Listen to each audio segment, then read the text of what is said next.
Hello and welcome to the adult religion class on the second half of the Old Testament. This is lesson 7. I'm your instructor, Kerry Muhlestein, and today we're going to cover Micah, very briefly Joel. We're going to talk about the downfall of Judah and going into what we call the Babylonian captivity, and we'll start on the book of Jeremiah. That's a lot to cover in one day. You can see the readings that we're hoping you'll do. You'll get more out of it if you do those readings, and so if you want to pause and do some readings, that's great. You may want to spread it out over a few days, whatever works for you. But these readings will really help you, and there'll be times where I'm going to pause and ask you to think or write down what you've gotten from these readings. So let's jump in. First of all, we want to look at this. You've seen this chart before. It's designed to help us think through how the readings in Kings interacts with the different prophets that we're reading. So today we're going to cover Micah and Jeremiah. So you can see the chapters that interact with each one of those prophets, and as you're doing your reading, that big list of reading that I gave you before, you may want to break up the Kings and the Micah and Jeremiah readings according to this, and just throw Joel in between Micah and Jeremiah. We don't actually know when he is, and we'll talk about that as we go along. So we're going to start out by talking about Micah. You will see that not only does he overlap with the ministry of Isaiah, but he is prophesying during the last days of the kings of Israel and the scattering of those tribes. He's warning against it, like Isaiah, and then they're scattered, and he'll continue to warn Judah. So he witnesses that destruction of the northern kingdom and the scattering of the tribes, and he comes pretty close, just as does Isaiah, close to the end of the kingdom of Judah. There's going to be about 100 years after his ministry that the kingdom of Judah will continue. So that's the time period of Micah chapter 1. If we want to get this down, of Micah in general, and if we want to get this down, we should read in Micah chapter 1. I'd encourage you, look at Micah chapter 1, and in verse 1, you'll see it tells us about the time period he's prophesying in, and we can nail it down pretty exactly. It says, "The word of the Lord which came to Micah the Moreshethite," so we know where he's from, Morash, "in the days of Jotham, Ahaz, and Hezekiah, kings of Judah." Right. Well, those are close to the same kings that Isaiah was prophesying under. It didn't list Uzziah, who was also king when Isaiah started. But you can see as we look at on the far right, you've got the list of the kings of Judah. And you can see how Micah interacts with all of those from Jotham all the way through a good part of Hezekiah's ministry. So that's the time period.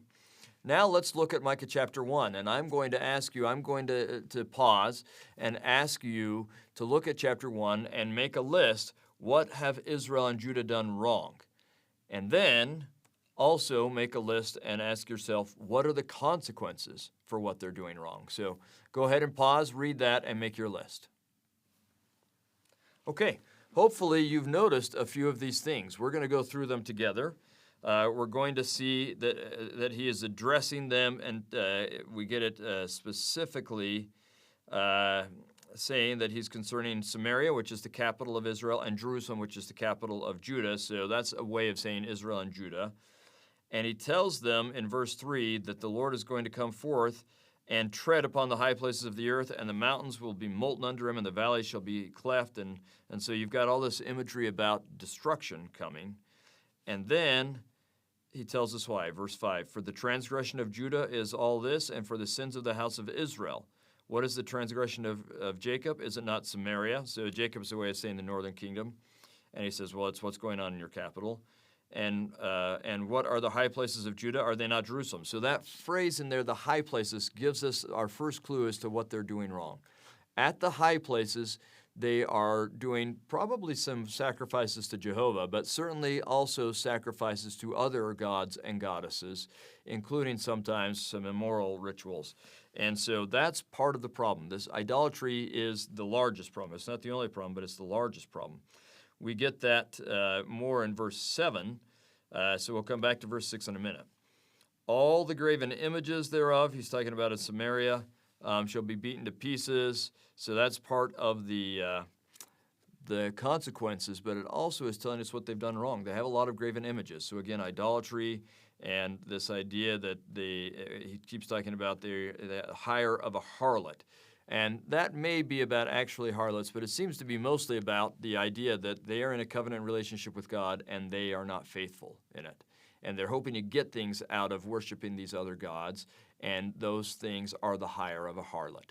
So now I would encourage you, as we've done many times, to stop and think about your own idolatrous struggles. We have modern day idols, and we've talked about I have them, you have them, we all have them. I've suggested you think about what they are, rather than saying, that's weird that they're doing that, what's wrong with them? Think of how those things that we struggle with, whatever it is you are struggling with that you might put ahead of God, that might make it so that God is not the thing that is prevailing the most in your life.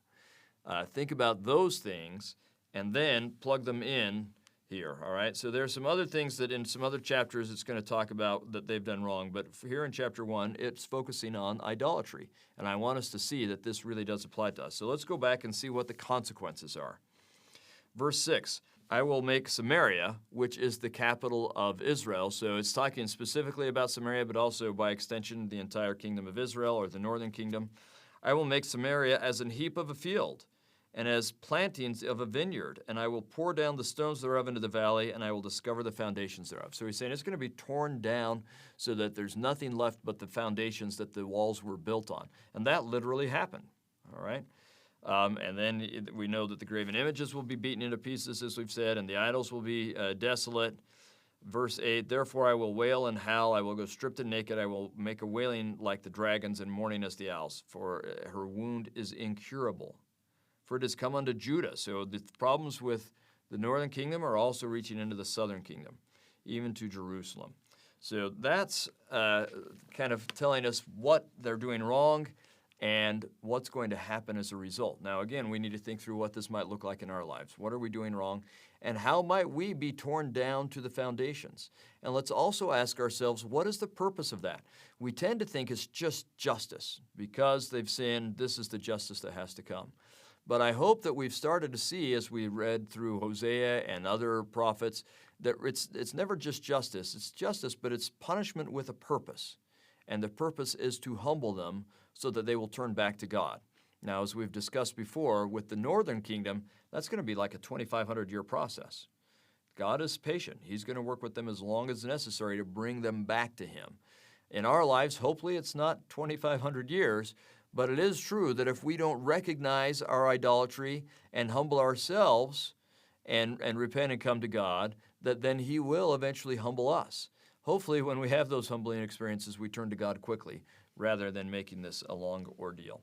Now, it pains me that we can't spend more time on each of the prophetic books, but we have to go through all of them pretty quickly. So we're going to skip through some of Micah. We're going to jump to chapter 4, all right? And I hope you'll read all of it. There's so much powerful stuff. But for the purposes of this course, we're going to jump to chapter 4, and we're going to ask what time period Micah is speaking of. You will notice that chapter 4 sounds familiar to you because it starts out and it tells us when it's speaking of. It says, but in the last days. All right, so that's a clue that he is talking about our day, although I think it applies to many time periods. And this is when he talks about the mountain of the Lord's house will be established at the top of the mountains. And this is the same thing we have in Isaiah 2. And as we said then, we don't know, did Micah write it first and Isaiah copied it or vice versa, or they both get it from somewhere else or God inspires them the same way? We don't know.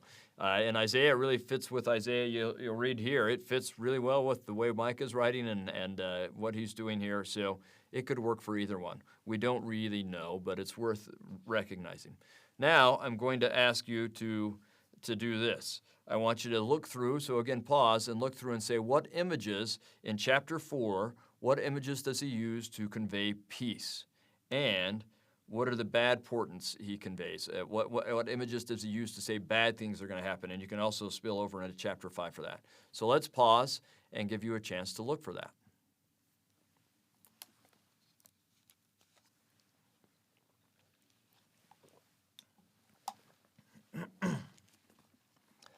All right, well, let's see. Obviously, some of these we've seen and talked about in Isaiah chapter 2 because we have the idea that they'll take plowshares or they'll take weapons of war and turn them into weapons of agriculture. Right? Those are beautiful images of peace. We also get in verse 4, they shall sit every man under his vine and under his fig tree, and none shall make them afraid, for the mouth of the Lord of hosts has spoken it. This is, in modern parlance, we might say, everyone will sit on a beach under an umbrella with a nice drink. That's kind of what they're saying when they say that every man will sit under his vine and his fig tree, only it's meaning that they'll do it in their home. Their homes will be safe, and they'll prosper so much they can relax under the fruits of their labors, as it were. Verse 5 is beautiful. For all people will walk, every one, in the name of his God, and we will walk in the name of the Lord, meaning they are saying we will walk in the name of Jehovah, our God, forever and ever. He's prophesying that they will get to the point where covenant Israel will worship Jehovah and Jehovah only forever and ever, and hopefully we are arriving there. We're hurtling towards that, I hope. In that day, saith the Lord, I will assemble her that halteth, and I will. So that's the people that are limping or are lame, and I will gather her that is driven out, and her that I have afflicted, and I will make her that halteth a remnant. So he's going to take the people who had been wounded and were limping. They're going to be a remnant that he will take care of. He's going to gather the people that are driven out and that are afflicted, and take them in and take care of them, and they'll be on Mount Zion for forever. This beautiful imagery, right? But there are also some bad portents in here, things that are tough that are going to happen. So he compares, before that happens, he's going to compare this to labor, to giving birth, that the pain of what God is trying to get them to be a born-again people, as it were. He's trying to get us, modern covenant Israel, to have changed so much from the problems of idolatry and wickedness and some of the other things we're going to read about, to have changed from that to become the kinds of people that really are with him and are beating our swords into plowshares and so on. But the process is going to be difficult, like giving birth, and we'll scream out in pain and so on, and part of that, he tells us, is going to be that Judah will be taken to Babylon. This is one of the prophecies, that Judah will be taken to Babylon, and then eventually the Lord will redeem them. And now we get some interesting things. If we look, say, for example, at verse 13 of chapter 4. Arise and thresh, O daughter of Zion, for I will make thine horn iron, and I will make thy hoofs brass, and thou shalt beat in pieces many people, and I will consecrate their gain unto the Lord, and their substance unto the Lord of the whole earth. This is talking about, okay, once you've come to me, now you're going to go and humble the rest of the world. And it's got some pretty strong imagery in there, beating people into pieces and so on with iron horns. And we're also going to have things like verse 5, gather thyself in troops, O daughter of troops, and so on. This imagery is used fairly frequently in the Book of Mormon. We've got 3 Nephi 16, 3 Nephi 20, 3 Nephi 21, all draw on this imagery of Israel going through and threshing or beating or treading upon Gentiles who are not humbling themselves and coming to God. That Israel, so often God has used Gentiles to humble Israel. At some point, God will use Israel to humble Gentiles, and those humble Gentiles will then come to God. That's an interesting prophecy, and I'd encourage you to read these Book of Mormon passages to help you understand it a little bit more. But we need to keep moving on. There's so much we're covering today. Micah chapter 5 has an important messianic prophecy. It's right there in verse 2. It's actually a very famous verse. Verse 2 says, But thou, Bethlehem Ephratah, so that's its name before it was called Bethlehem was Ephratah, and that's where Jacob is going with his family when Rachel gives birth to Benjamin and dies, all right? So thou, Bethlehem Ephratah, though thou be little among the thousands of Judah, yet out of thee shall come forth unto me that is to be the ruler in Israel, whose going forth have been from of old, from everlasting.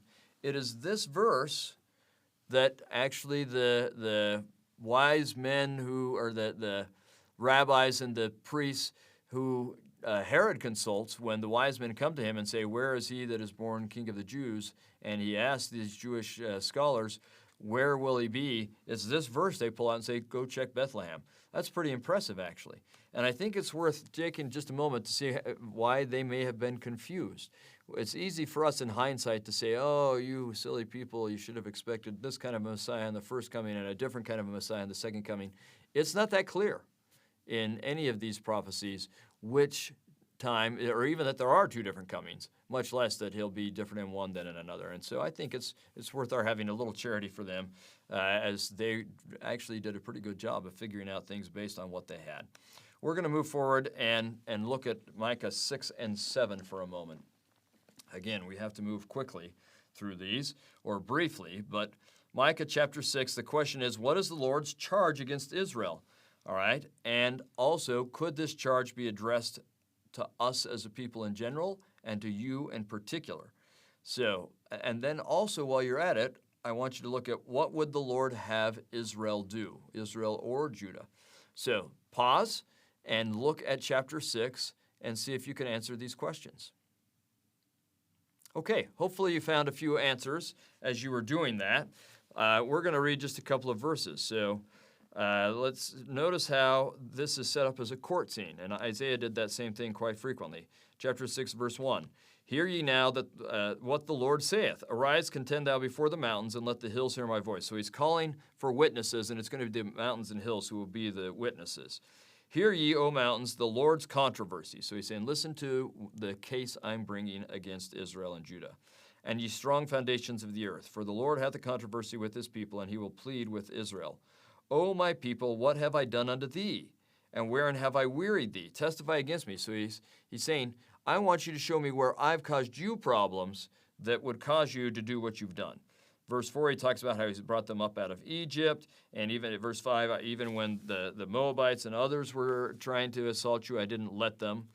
And still, you have not really remembered me or come unto me, even though all I've ever done for you has been take care of you. So that gets us to some really important verses. So again, I would encourage you to ask yourself, is this you in some way? Do we sometimes forget all that the Lord has done for us, and we still place our trust in the ideas of the world? I would guess all of us have to answer yes in some way. The key is to identify it and try and do better, right? That's all that the Lord asks of us. That's why we read these scriptures. So now let's look at another thing that they're doing wrong, and what God would ask us to do. So this will come in chapter 6. We're going to look at verse 6. Wherewith shall I come before the Lord, and bow myself before the high God? Shall I come before him with burnt offerings, with calves of a year old? Will the Lord be pleased with thousands of rams, or with 10,000 of rivers of oil? Shall I give my firstborn for my transgression, the fruit of my body for the sin of my soul? Now, let's put ourselves in their shoes. What he seems to be saying is, look, you're doing offerings the way I've asked you to, but is that really going to do it? If you did 10,000 of them, would that really get are you really doing what I've asked of you, and would it really get us to where we're trying to be? And the answer seems to be no. He's going to tell them what he would really like instead, but we have to ask ourselves, we're not asked to do sacrifices like they were, oil offerings, food offerings, and so on and so on. What are we asked to do? And are we trusting in that? See, they're trusting in going through the actions, the outward motions. That's what they're trusting in. I'm doing what God asked me to do. I'm going through the checklist. And if you were to just look at what I'm doing it. What does that look like for us? Is that 1,000 ministering visits and 10,000 sacrament meetings attended? Is it all of my food storage and a whole bunch of activities at the branch or the ward that I went to? What does that look like for you? And are you trusting in some ways in the outward things rather than the inward things that he really wants? Because his point is, it doesn't matter how much of the outward things you do, that won't work. Instead, verse 8 tells us what he really wants. Verse 8, it's a very powerful verse. He hath showed thee, O man, what is good. And what doth the Lord require of thee, but to do justly, and to love mercy, and to walk humbly with thy God. So to do justly, remember we've talked about justice before. This means to try and make things the way they should be for other people, all right? And that's coupled with to love mercy. So part of this is to your relationship with others, right? It's part of that Abrahamic covenant and loving God and loving others. So we have to truly love others and take care of others, and to walk humbly with thy God, or in other words, have your relationship with God right. That's what he's asking. We could say what he's asking is for you to love God with all your heart, might, mind, and strength, and love your neighbor as yourself. That's what verse 8 is telling us. It's not the sacrifices, it's not the ministry visits or attending sacrament meeting. Those will all flow naturally when you do love God and you love other people. The focus has to be on what you're becoming and your motives, not on the outward actions. The outward actions follow when our heart's in the right place. And I think that's what he's trying to teach us. So we can ask ourselves what other sins Israel is accused of. Let's look here as we go into verse 10. The treasures of wickedness in the house of the wicked, and the scant measures that are abominable. So there's something about treasures. And he asks, verse 11, shall I count them pure with the wicked balances and with the bag of deceitful weights? So when you are doing business in ancient economies, it's usually done with weights, right? So you're going to get this much grain for this much silver or some other kind of product. And so you weigh that out, or you have bags that are supposed to equal a certain amount. And apparently there's a number of merchants or officials who have cheated. They've got uneven weights or false weights or bags that aren't really the size they're supposed to be in, these kinds of things, right? So they're cheating people because they want wealth. They're being dishonest in order to get wealth, is basically what he's saying here. And then we get to verse 12. For the rich men thereof are full of violence, and the inhabitants thereof have spoken lies, and their tongue is deceitful in their mouth. So they're getting rich through violence and through deceit. And this is the result. Verse 14, thou shalt eat, but shalt not be satisfied. Right? You think that this is what you want, and so you're being dishonest to get it, but it's not going to satisfy you. You'll be cast down in the midst of thee, and you'll take hold, but someone will take hold of you, but you won't be delivered, and so on and so on. Verse 15, thou shalt sow, but thou shalt not reap. Right? And all these images of the idea that the things that you are trying to satisfy yourself with will not satisfy you. And I can't hear that without thinking of President Nelson's talk on finding peace and rest, when he says that the problem is that the world tells us that we will find our joy or our peace or our rest by seeking power, popularity, pleasures of the flesh, and possessions. He says that's what the world tells us to seek, and you can see all of that in some ways reflected in there. But he tells us the problem is that these things cannot actually deliver what they tell you they can. They cannot satiate you. They cannot give you peace or contentment or joy. It's impossible. And that's the same thing that I think Micah is trying to tell us here.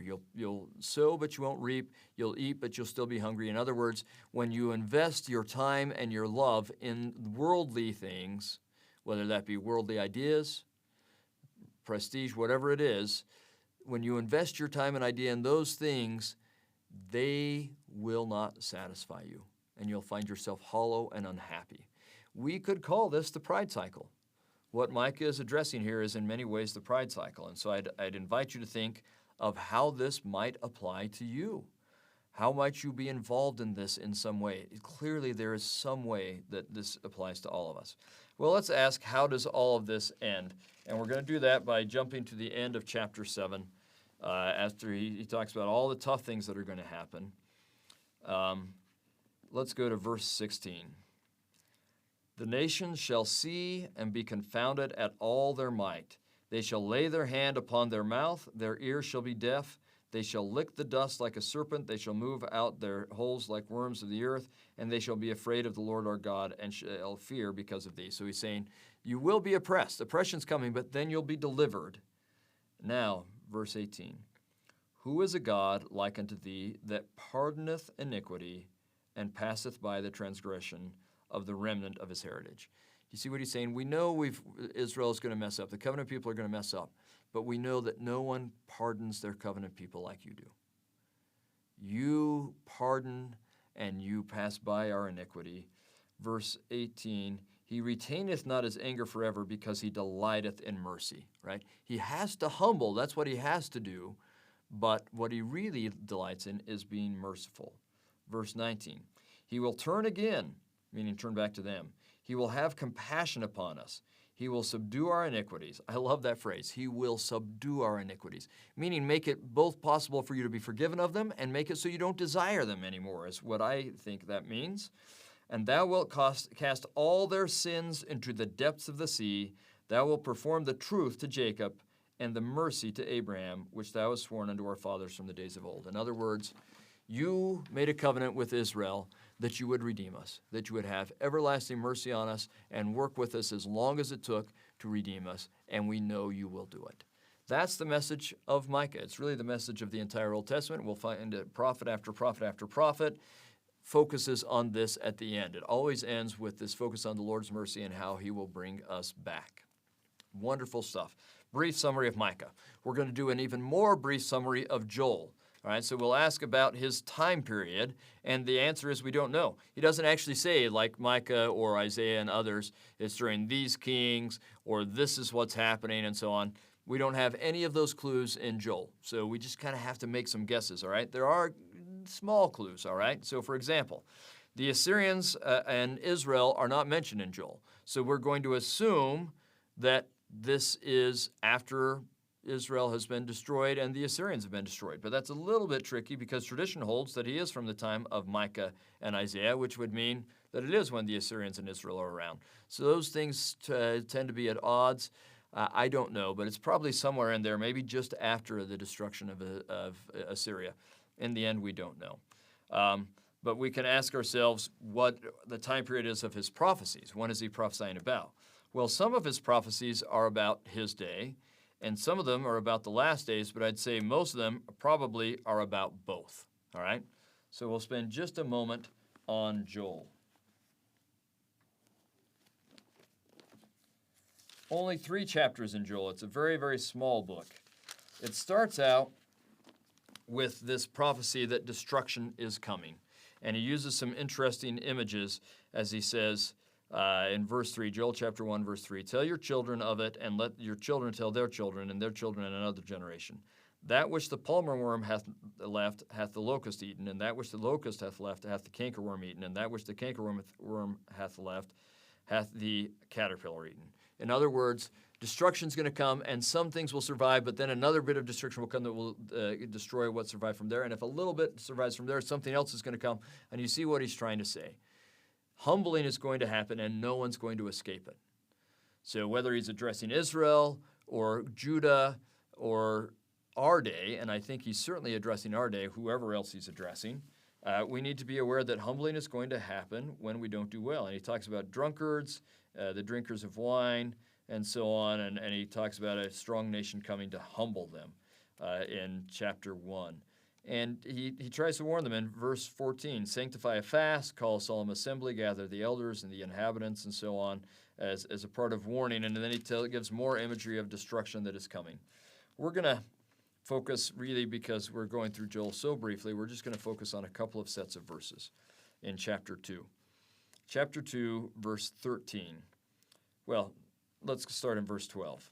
After he's talked about verse 2, day of darkness and gloominess is coming, and a fire is going to devour him, verse 3, and then he describes for a number of verses this terrible army that's coming against them.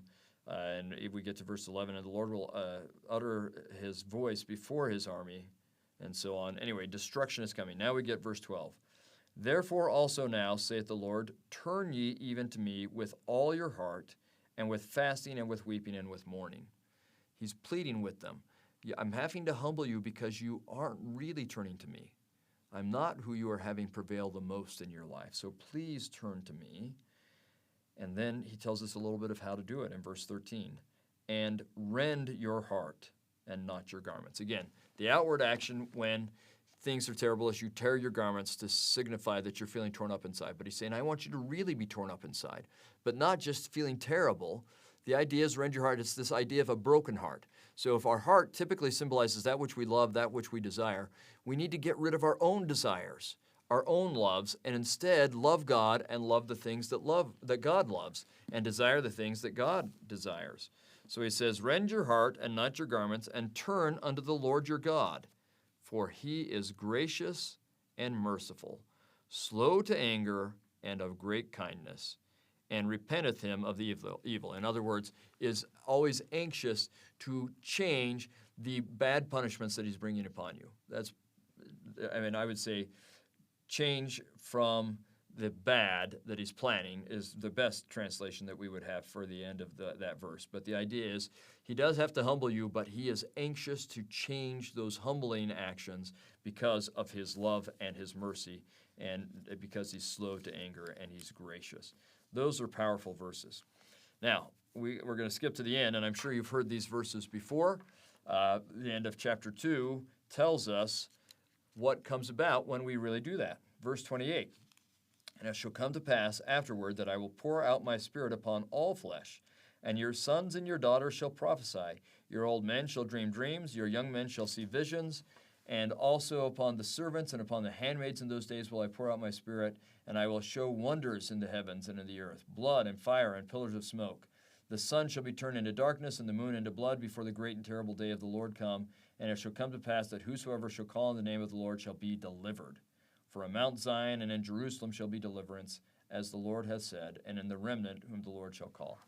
Now this first part, we're going to break this into 2 different parts. This first part about seeing visions and dreams, the young man and the old man and everyone. President Hinckley has said that in many ways this has already been fulfilled, and I think it has been. The outpouring of the Lord's Spirit and spiritual manifestations and blessings in this last dispensation has been incredible. Is there more to come? I'm sure there is. President Nelson is pleading with us to have more of this in our lives. So it's been incredible, and it's going to be more incredible, and that's already been fulfilled. I know some people who've said, because when President Hinckley talked about that, he read all these verses, and I know some people who've said, well, then that means that this prophecy about the sun and the moon and so on has been fulfilled. But if you read what President Hinckley said, everything he talked about after saying this has been fulfilled was about the dreams and the visions. So I don't think he's commenting on the sun being turned into darkness and the moon into blood. Now, we've talked about that kind of imagery before, and I'll just remind you that I don't know if this is literal or not. My guess is this is what we call chaos imagery. The notion is that he's just talking about how everything will go haywire, right? It will say, like, the world is turned upside down would be a phrase that we would have. And so I suspect that that is what he is prophesying of, that there will be, at the same time that there are great blessings being poured out upon those who have come to God, the world is going to be going haywire and crazy and in ways that you just can't imagine or expect. And I think we're witnessing that in many ways as well. All right, that's all we're going to talk about with Joel. Now let's jump into the historical happenings. We've covered the time period with Micah and Isaiah and our readings in 2 Kings up through the destruction of the house of Israel, or the northern kingdom, the kingdom of Israel, and those 10 tribes, loosely stated, being scattered. And we've gone through when the Assyrians came in to destroy Judah under Hezekiah, and they're miraculously delivered. And basically, we've gotten up to kind of the end of Hezekiah's life and Isaiah's ministry. So that's where we're going to pick up the history, right? The story of what happens with the house of Judah. And that's what you've been reading in 2 Kings. We're just going to go through it a little bit, all right? So after we have Hezekiah, and even though Jerusalem has been spared, Assyria is still very, very strong, all right?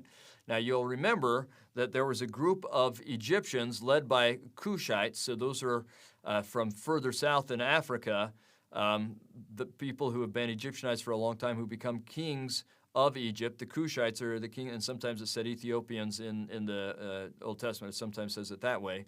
They are ruling Egypt. They're the ones that brought an army that helped bring the Assyrians out of their siege of Jerusalem, and then they're destroyed by the Lord, right? So those are the guys that have been leading Egypt. And, of course, Judah is the pawn in between them. And so they're both trying to control Judah and get them to be their buffer zone against the other. So the Cushite Egyptians come into conflict with Assyria over those contested areas, Moab, Edom, Judah, those areas, all right? They both want to control those areas, and so you have some conflict over that. And eventually the Assyrians come down into Egypt, and they oust those Cushite kings. They have to flee down to where they're from and south of Egypt proper. And the Assyrians help put some new rulers on the throne. Those new rulers are some Libyans in the northern part of Egypt, and they have them start to rule Egypt. And sometimes they work with Assyria, and sometimes they're trying to outmaneuver them to have more power on their own, and sometimes it works that way. In fact, as Assyria is dealing with problems elsewhere in their empire, Egypt starts to control this Palestinian area, so the area of Edom, Moab, Judah, and what was the kingdom of Israel. They start to control that nominally on behalf of Assyria, but Assyria is not doing too much, so in many ways it's on behalf of themselves and kind of on behalf of Assyria. And then Babylon starts to really rebel against Assyria, and that's where all the Assyrian kings have to start to put all of their focus and attention. Babylon, this old and prestigious city that has been the empire before, controlling Assyria, they kind of have gone back and forth who controls whom, and they're in the southern part of the Assyrian empire, and they start to rebel. And at the same time, there are internal struggles in Assyria over who will be the new ruler. And then we get the Medes. So this is a group that are in modern-day Iran, a very tribal group, but Babylon helps them to start to come together, and they help them to get the Persians to come together. They're also in Iran. And the Medes and the Persians start to help Babylon rebel. And it's when Babylon gets the Medes and the Persians together, it's as if they've awakened a sleeping giant, and they get them to come together, and they start to push out against Assyria, and eventually Nineveh, the capital of Assyria, falls, and the Assyrian Empire falls, and Babylon continues to take over more and more and more of what Assyria had controlled, eventually ousting Egypt from that area and starting to take over this area, the kind of western part of the Fertile Crescent themselves, all right? So that's the kind of history. Now we're going to jump in and look at the kings of Judah and where they fall in this story. We start by looking at King Manasseh. This is the son of Hezekiah. So remember, Hezekiah was this righteous king who helped Jerusalem and Judah repent and renew their covenant and really follow God, and so they're miraculously spared because they've started to really come into God. His son Manasseh becomes king at age 12, and the biblical writers portray him as the very worst ruler that Judah ever has. He is the very, very worst ruler. Tradition holds that he actually murders Isaiah. We don't know if that's true or not, but that's the tradition. He's certainly dominated by Assyria. He, even though Hezekiah had gotten a certain degree of independence from Assyria with God's help, Manasseh, without God's help, ends up being very, very dominated by Assyria and then very, very influenced by Assyria. And this is why he becomes so wicked, because he drinks in that Assyrian influence, including Assyrian religious practices. It seems so prestigious to them. And this was the problem that the northern kingdom had had again and again, as they looked at the things going on with their neighbors, and they thought, that's so cool, it's so prestigious, it's so sophisticated, I want to be like that. And so they would bring in all of the religious and wicked practices of those people around them because they seem sophisticated. That should sound familiar to us. We certainly struggle with this today. We need to recognize that the world does a great job of seeming sophisticated, and we bring it in. But remember that what the world is telling us is wonderful actually doesn't satisfy us. We've talked about that already. So he starts to build up Assyrian gods in Judah because he's been so taken in by what is going on in Assyria. So he builds up the worship of Ashur. That's where the name Assyria comes from, well, also from the town. Anyway, of Ishtar, the queen of heaven, of astral deities, and so on. That's where Manasseh is, this incredibly, incredibly wicked king. Now, I do want us to go to 2 Chronicles. Often this particular reading is overlooked. It's not, this thing that we're going to read is not in the 2 Kings account. But in the 2 Chronicles account, there is a really interesting story that I think is worth looking at here. So we're going to go to 2 Chronicles chapter 33, and we're going to start in verse 11. Wherefore the Lord brought upon them, meaning the kingdom of Judah, the captains of the host of the king of Assyria, which took Manasseh among the thorns and bound him with fetters and carried him to Babylon. So at one point, Manasseh is actually taken captive. He must have rebelled a bit or not paid full tribute or something along those lines, and so he's taken captive into Babylon. Verse 12, and when he was in affliction, he besought the Lord his God and humbled himself greatly before the God of his fathers. So as humbling is designed to do, it makes him remember God and how his father had been supported by God when he had turned to God, and so he turns to God. That's the point of humbling, right? Verse 13, and he prayed unto him, and he was entreated of him, and heard his supplication, meaning God was entreated by Manasseh, and God heard Manasseh's supplication, and brought Manasseh again to Jerusalem into his kingdom. Then Manasseh knew that the Lord, he was God. Now after this, he built a wall without the city of David on the west side of Gihon in the valley, and we don't need to worry too much about that, although it's very interesting stuff. He makes the captains of war. He starts to fortify Judah again, as it were.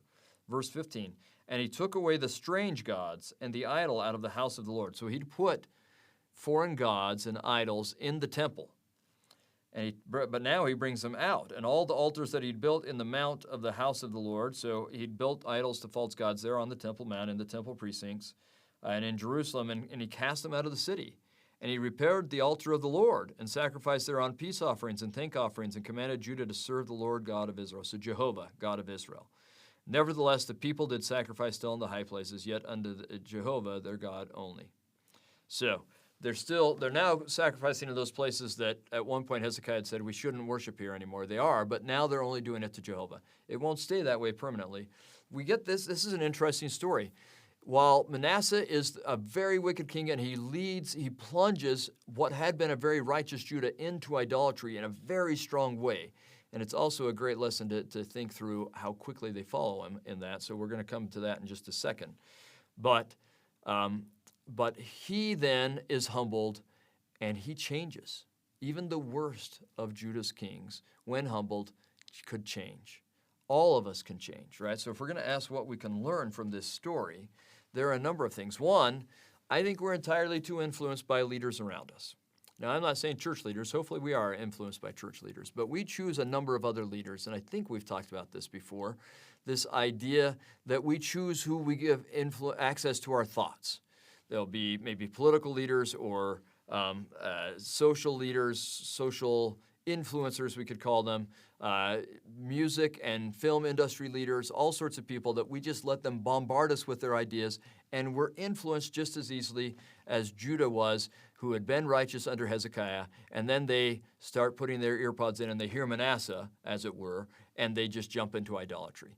We do it too. I cannot tell you how many people I know that have had strong testimonies, really listening to God, but then they start hearing these things on TikTok or on a podcast they're listening to that make them think, oh, we can't really trust what the prophets are saying. And within a short time period, God is not prevailing in their lives as much as the ideas of the world, and they just go astray. We're so like ancient Israel and Judah. It's scary how much we're like that. So we should learn from that, but also learn that we can turn and change and be supported by God as Manasseh did. That's a great lesson. By the end of his life, he had changed, but he'd done so much damage, this wasn't going to be undone so easily. All right, Manasseh's son is Amon. Amon is 22 years old when he ascends to the throne, and he only rules for 2 years before he's assassinated. So now this is starting to look like the kingdom of Israel, right? Because they aren't so fully following God, we get a little bit of instability, but we're going to have a good reprieve here, all right? We learned that it's a group called the people of the land, and that group, whoever it is, seemed to be fairly righteous, and that may be why they've assassinated Amon. Maybe he was really doing some terrible things. So Amon's son, Josiah, will become the king at age 8. When Amon is assassinated, his 8-year-old son will become king. Josiah is the last great king of Judah, and he will have 3 sons and a grandson. Those are the last kings of Judah after him. You don't get more than 2 generations beyond Josiah before Judah is destroyed and taken captive into Babylon.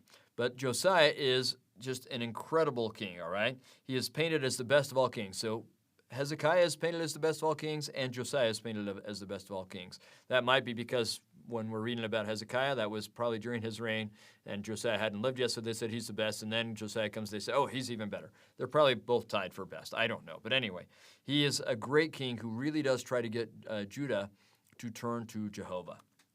In his 12th year, he purges the cult, meaning the ritual things that are going on, by regulating the priests. The priests were not fully following Jehovah, so he regulated them so that only those who were following Jehovah were functioning as priests and made sure that they were doing things the right way. He gets rid of all idolatry that he can find. If he can find it anywhere, he gets rid of it. He again centers worship only in Jerusalem, saying, look, we had these high places, and they went quickly to worshiping idols, and then they started worshiping Jehovah again, and now they're back worshiping idols. We just need to get rid of anything that we can't directly watch over and make sure is only focused on Jehovah. So they destroy all the other worship places. He rebuilds the temple. It started to kind of fall apart, so he rebuilds the temple. As he's doing that, in his 18th year, they find what they call the Book of the Law in the temple. This is really interesting. It's a book that they say, how did we miss this? This is something we had, and at some point it's been lost, and they come and they read it to the king, and then they consult a prophetess. That's interesting that it's a prophetess who seems to be the leading religious inspiration receiver at this time. Her name is Huldah. And she's consulted, and she says, yes, this really is the Word of God, this law, this book or scroll. And so Josiah has it read to all the people. And then he has all the people, well, he covenants to obey the law that is in it in front of all the rulers. And then he has everyone engage in making that same covenant. Now, this book of the law, it's probably the book of Deuteronomy. We don't know that for sure, but probably. This is based on a couple of things. One, his reforms all seem to reflect, that he does after this, all seem to reflect the notion or the ideas that are taught in the book of Deuteronomy. Also, it's called, at one point in the storyline, it's called the book of the law, and another point it's called the book of the covenant. That description fits Deuteronomy really, really well. And we're going to see that from this point forward, Deuteronomy is more prominent, or the themes of Deuteronomy is more prominent than it had been before. So we think that at some point that had been lost, and the idea that you renew the covenant the way that they did it. Deuteronomy is really the story of Moses renewing the covenant with the next generation in the house of Israel. And they seem to say, okay, that's what we need to do. All right? We also see its influence in biblical books thereafter, and even in Jeremiah, okay? So Jeremiah is probably young when this book is found. I would suggest also that there's someone else who was young and would have heard all of this and been present for the covenant making and so on, and that was Lehi. And I think we actually see its influence in the Book of Mormon as well, the book of Deuteronomy and these reforms and covenant-making process that Josiah has all of Judah engage in, all right? He holds a Passover, just like Hezekiah, where he brings everyone together. They renew the covenant together and hold the Passover in Jerusalem. So he gets Judah to be following Jehovah and focusing on keeping their covenant again. It's really the last time that's going to happen, but he and Hezekiah were magnificent at that. It's wonderful. Unfortunately, he's killed by an Egyptian king at Megiddo in battle or in punishment or something we don't really know. All right? So I think it's worth just noticing this pattern that we have here. There are two great kings or reformers and one wicked king, and you can see the differences, right? Some of the righteous kings are trying to get rid of idolatry and trying to focus on covenant worship, and the wicked king Manasseh is trying to espouse idolatry and turning to the world rather than to God through covenant. So that's worth learning something from, all right? Now let's go to Jehoahaz II. For whatever reason, when he dies, it's not his oldest son, but it's his second son that becomes king. The people of the land put him on the throne, bypassing his older brother. It's probably good because his older brother wasn't all that great. He voluntarily submits to Egypt. All right, so Egypt, remember, who at this point is controlling the area for and in behalf of Assyria and had killed his father. He submits to them, all right? But then, as Babylon is gaining power and Assyria has fallen and Egypt is controlling the area, but now Babylon is gaining power and is starting to come down through that Fertile Crescent, through Syria and Israel and down into Judah. And let's point out, Megiddo is actually part of the territory of Israel. And at this point, Judah seems to have taken over that territory. And that's probably why there's some conflict with Egypt, because they want to control it. Now Babylon wants to control it. So Egypt starts having some problems with Babylon. Pharaoh is going to exile Egypt and find Judah. I suspect this is because the people of the land chose who was going to be king, and the Egyptians wanted to say, no, actually, we get to choose who wants to be king. So Jehoahaz II will no longer be king. Instead, Jehoiakim, his brother, will become king. Pharaoh Necho II takes the older brother. His name was Eliakim, but he changes his name to Jehoiakim and make him the king. So Jehoahaz II is deposed. Jehoiakim is put on the throne, and he supports Egypt for a long time, even when it was clear Egypt wasn't going to prevail. He will eventually figure that out, but for a long time he supports Egypt. Not surprising, since they're the one that put him on the throne. He has a lot of encounters with Jeremiah. So as we go through Jeremiah, look for Jehoiakim interacting with Jeremiah. We see it a lot. He eventually will transfer his allegiance from Necho II to Nebuchadnezzar after what is called the Battle of Carchemish. This is where the Egyptians are really soundly defeated by the Babylonians, and it becomes clear even to Jehoiakim it's time to switch allegiance. And so he does, but a few years later, he withholds tribute, probably hoping that Egypt will come and deliver them. Babylon had tried to invade Egypt, and they'd failed, so he thinks, oh, maybe Egypt is still going to be able to help me. And so he withholds tribute. And instead, Nebuchadnezzar sends Chaldeans and Syrians and Moabites and Ammonites. He just gets together a whole bunch of people he's conquered and sends their armies against Judah. All right? And about this time, Jehoiakim dies, and his son, Jehoiakim, succeeds his father. All right, so we've had two sons of Josiah on the throne, and now his grandson, Jehoiakim, who at age 18 will become king. He reigns for only 3 months when this huge army, Nebuchadnezzar's main army, comes in and subdues all of Judah. And he carries Jehoiakim off into Babylon, and he exiles him and a whole lot of other Israelites, including Ezekiel. All right, so we'll kind of get into that as we go along, into Ezekiel as we go along, but understand the story. He takes, and this may be when Daniel is taken, or it may be a little bit later that Daniel is taken, but all sorts of people from, we call them Judahites. It's just after this that we are going to call Judahites Jews. It's the same word in Hebrew, but we'll start to use that phrase differently. It's as they go into Babylon that we start to use this phrase and say Jews rather than Judahites, but it's the same thing. So it doesn't mean you're from the tribe of Judah. It means you were in the kingdom of Judah, and there are people from every tribe in the kingdom of Judah. In any case, he carries a whole bunch of them off, settles them in different parts of Babylon. Ezekiel and a big group are going to be by the river Chebar. Some are taken, like Daniel, into the court and so on, all right? And then he puts Zedekiah on the throne. So Jehoiakim will spend the rest of his life in Babylon. He was only king for 3 months, and his uncle is put on the throne. So Zedekiah was the third son of Josiah to be put on the throne after his nephew had reigned for just a few months. And he's really a puppet king of Babylon. He was put on the throne by Babylon when Babylon had made it clear, if we want to come in and take over your kingdom, we can. He is dealing with a lot of difficult factions, and you're going to see this as you read the book of Jeremiah. You're going to see the factions going back and forth. There are a lot of factions who say we need to be loyal to Babylon or we're going to be destroyed by them. And others who say it is too great a yoke to serve Babylon this way and to send all of our goods and all of our children to serve in their army and so on. And so he has these strong political factions that are pro-submitting to Babylon and anti-submitting to Babylon. And he gets caught in the middle and really isn't a very strong personality, so he kind of keeps waffling back and forth, seems to listen to Jeremiah and then not, and so on, all right? So all of these stories play out in the book of Jeremiah as well. Jeremiah is prophesying throughout these sons of Josiah and for the couple months of his grandson.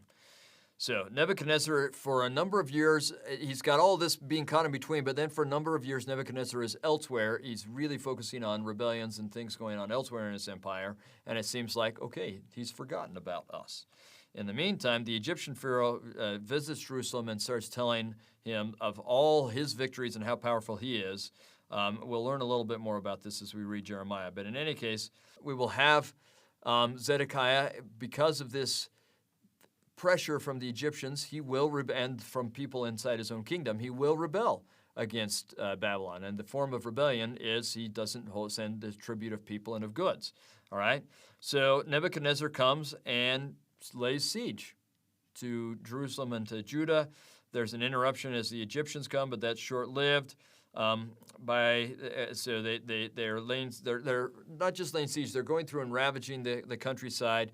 They have to leave to take care of the Egyptians, just like happened under Isaiah. But at this point, Jerusalem hasn't turned to Judah the way they did under Isaiah and Hezekiah, and as a result, they're not going to have the same results when the Egyptian army comes. All right, so instead the Babylonians deal with the Egyptians, and they come back, and there are really only 3 large cities remaining: Jerusalem, Lachish, and Azekah. All right. Now that's really interesting because archaeologically we can see this happening, and that's the same last 3 cities, by the way, when the Assyrians came through. So in Lachish, you remember that was that huge city that was the one that the Assyrian king Sennacherib made his depictions of conquering that city, and the last one that they took before they came to Jerusalem. In Lachish, from this time period, we found some letters in one of the chambers of the gate. One of them talks about, there's a prophet who's making the men of the army nervous. We should get rid of that prophet because he's telling us that Babylon is going to... Well, they don't say this, but it's clear that what they're saying. They say they're making the men... What the letter says is they're making the men nervous. It says they're making their hands hang down, and that prophet is a threat, all right?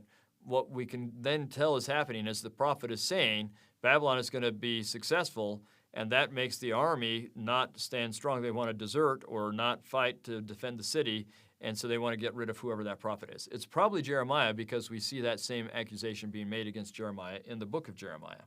In any case, so that's one of the letters we find in Lachish. We also find a letter that says, we saw the watchtowers of Azekah go out. And that means that the Babylonians are coming for us next. And that's exactly what the Babylonians say happened as well. And so then when they conquer Lachish, they come against Jerusalem. And after 2 years, they run out of food in Jerusalem. There's this huge siege in Jerusalem. And after 2 years, they run out of food and the walls are breached. Zedekiah flees by night to try and get away. He's overtaken near Jericho. He's brought to Nebuchadnezzar and he's sentenced. The way the biblical story goes is all of his sons, he watches all of his sons be killed, and then they put his eyes out so that the last thing he ever saw was the end of his line, knowing that there would be none of his sons ruling Judah and there'd be no king in Judah, and then he's taken in fetters. We know there's just one little caveat to that, because in the Book of Mormon we learned that one of his sons, Mulek, and in a way you can actually find him mentioned in Jeremiah probably, kind of says the son of the king, which king is Mulek. Anyway, so it may have been Mulek, son of the king. Anyway, but we know that this son, Mulek, escapes. Apparently the Babylonians didn't know he escapes and ends up coming over into Book of Mormon lands. Okay, so that's the story where we get to the Babylonian captivity, the kingdom of Judah being conquered and deported and taken into Babylon. All right, that's a huge element of biblical history, and we'll come back to that later and see the effects it has. Now let's jump into the book of Jeremiah. We're just going to start the book of Jeremiah now, and we'll finish it in the next lesson. But we'll start that book of Jeremiah now with this idea that all of these things we've been talking about were happening as Jeremiah was trying to get Judah to repent. So we're just going to set the stage, and we'll get more in depth in his message next time. Let's look first of all at Jeremiah's call. So we're going to go to Jeremiah chapter 1. All right, so Jeremiah chapter 1, we have some verses in here that are famous for Latter-day Saints because it's one of the few verses in the Bible that talk about premortality and foreordination, because we get in verse 4 of chapter 1, the word of the Lord came unto me, saying, before I formed thee in the belly I knew thee, and before thou camest forth out of the womb I sanctified thee, and I ordained thee a prophet unto the nations. And Jeremiah says, I'm not good at speaking, and God tells him, don't worry, I'll tell you to speak. And then verse 7. So let's start in verse 7. But the Lord said unto me, say not, I am a child, for thou shalt go to all that I shall send thee, and whatsoever I command thee, thou shalt speak. Be not afraid of their faces, for I am with thee to deliver thee, saith the Lord. Now think of that. What he's saying is, don't be afraid. I'm going to have to deliver you. This is going to get tough. Bad things are going to happen. I will deliver you. Then the Lord put forth his hand and touched my mouth. That's a symbolic action there. And the Lord said unto me, behold, I have put my words in thy mouth. See, I have set thee over the nations and over the kingdoms. Now listen to this. To root out and to pull down and to destroy and to throw down, to build and to plant. All right, so he's mixing metaphors. He's got both agricultural and construction metaphors, as it were. And most of them, the first 4, are about either rooting out the land or tearing down the building, right?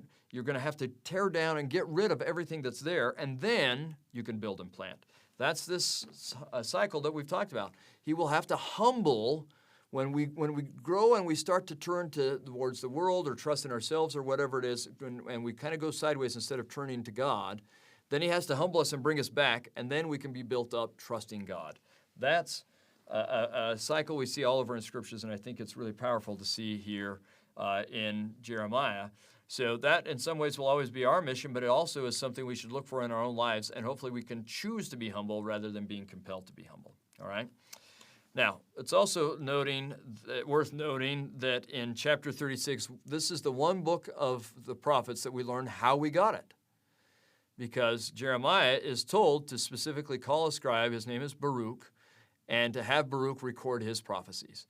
Actually, at one point, those prophecies are read to the king, and the king doesn't like them, and they're burned, and so Baruch has to write them again. But this is the only prophet who we know how we got his writings. That's kind of fun. Now, I'm just going to tell you that there's a tricky thing when reading the book of Jeremiah, and that's that the chapters are not in chronological order. I don't know why. I don't know how they got in the order they're in, but they're not in chronological order. There are a couple of chapters we can't tell exactly when they should go, so I'm going to show you a chart that I think is the correct order of the chapters if you wanted to read the chapters in chronological order. There are a couple of question marks, even more. I have one question mark in here, but some of the others are still a little bit of a guess. Mostly we know this, but it's a little bit of a guess, all right? So I would suggest that if at some point you want to read the book of Jeremiah, maybe you'll do it now as you're reading 1st or 2nd Kings as well, that this order might be the most helpful order to read the book of Jeremiah in. Oh, so I've got both question marks in there. Okay, that's good. There are a couple places we're just not sure.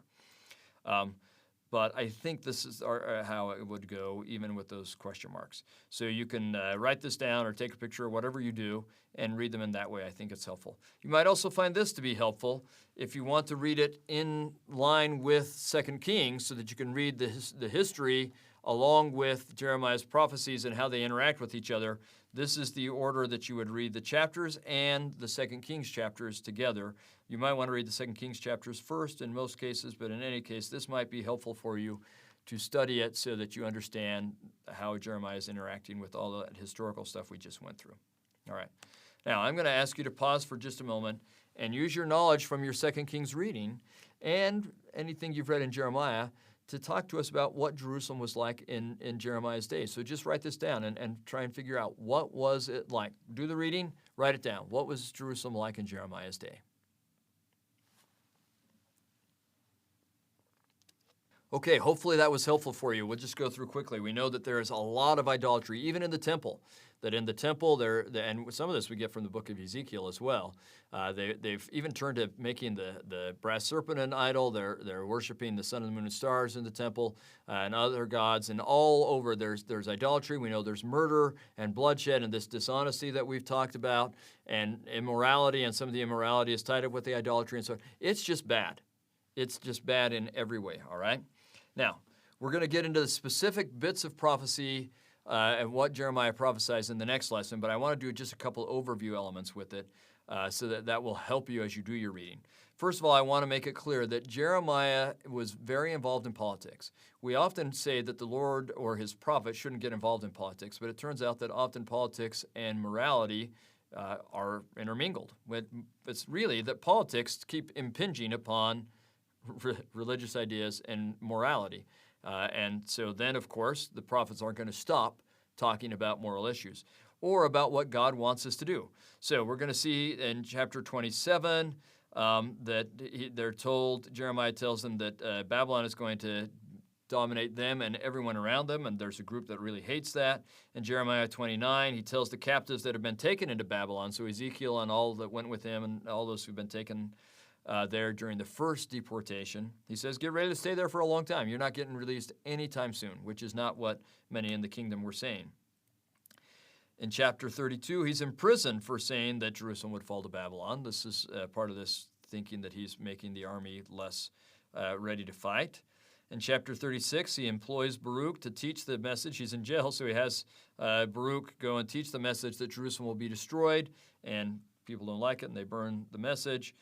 Chapter 38, most of that from verse 14 to the end of the chapter, we see Jeremiah counseling Zedekiah. Zedekiah sometimes listens, sometimes doesn't.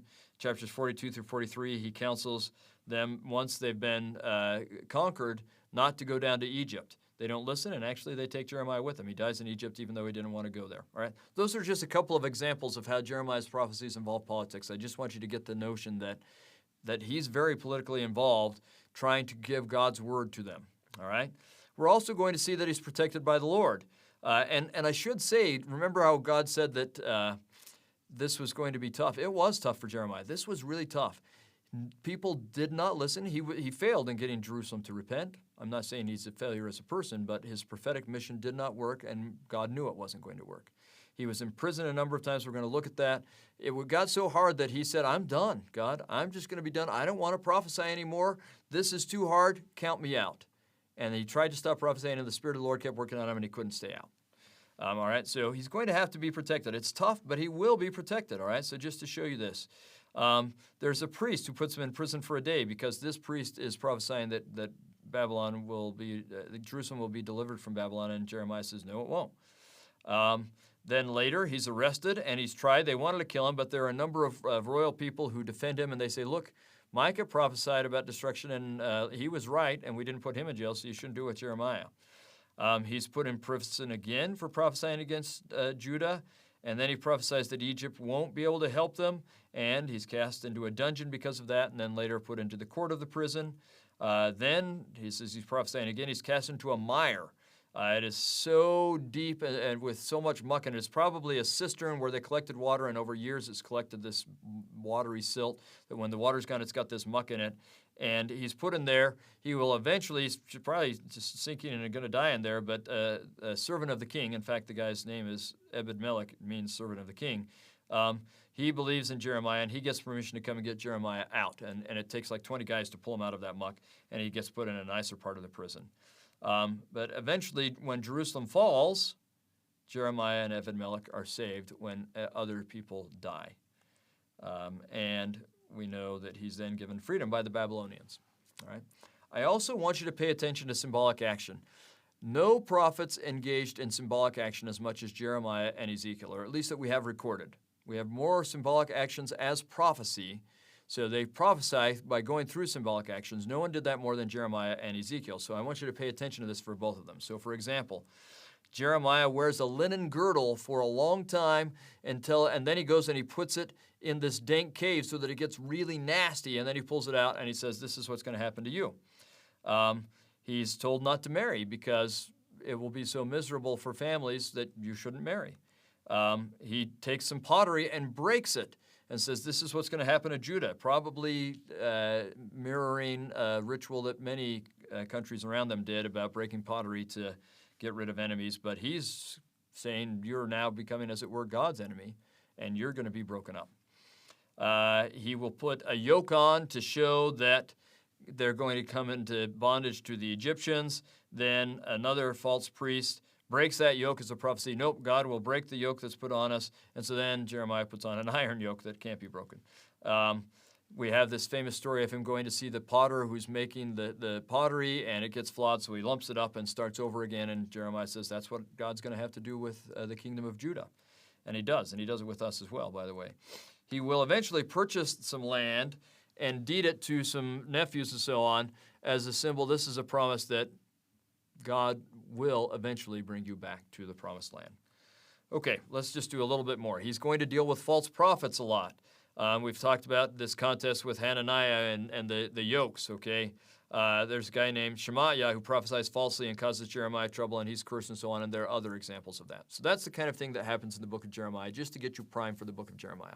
Now, before we read the book of Jeremiah, and also Lamentations, I'm having you read some of that because you see him lamenting over the destruction of Jerusalem. I want to do just a little bit of summary. We've now gone through the captivity and scattering of Israel and the captivity and deportation of Judah. That's some pretty big things, and it seems like we should take just a moment to step back and look at some big picture lessons. I've already shown you this, that in the kingdom of Israel, there are no kings who are listed as doing right in the sight of God. In the kingdom of Judah, there are several, but not enough to keep them from being destroyed. And again, one of the lessons is, what kind of leaders are you going to choose to follow? Because we are clearly influenced by our leaders. Who is the thought leader in your life? Who are you giving access to your brain? and to your heart.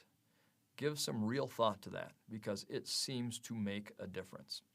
I also once took a look at every king is described not only as whether they did right in the sight of the Lord or not, but also as whether they were good or very good or bad or very bad. And so I made a little chart as to what seems to be the things that make someone very bad or very good or anything in between. And the difference really seems to be that if you are actively building up worldly things, you're very bad. If you're just allowing them, then you're bad. If you're passively, if you're following God actively and passively promoting good things for others or allowing bad things, then you're good.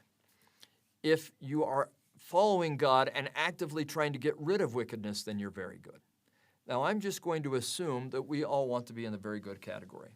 So the question is, what are you doing in your life, in your family, in your ward, in your community? Are you passive or are you active? Are you really not only trying to follow God yourself, but help others follow God and help them get wickedness out of their life? Now, we have to be careful how we do this, and I don't want us to go do crazy or uncharitable things. We need to do this. Peacemakers are wanted, and we want to do this in a kind and charitable way. But we should be actively trying to get wickedness out of our own lives, out of our families' lives, get idolatry and all these other things. Just get rid of them and establish righteousness. That would make us very good. So, if I were going to say, though, overall lessons to be learned at this point, the biggest one is that God keeps extending mercy. However many times Israel and Judah have messed up, God keeps giving them another chance. Sometimes this humbling has to get very serious, but he keeps promising he'll give them another chance, and we're going to keep seeing that play out over time. We are blessed to have a God who is slow to anger and who delights in mercy and pardons abundantly because his son Jesus Christ came to make that possible. And of that I testify, and for that I praise God in the name of Jesus Christ. Amen.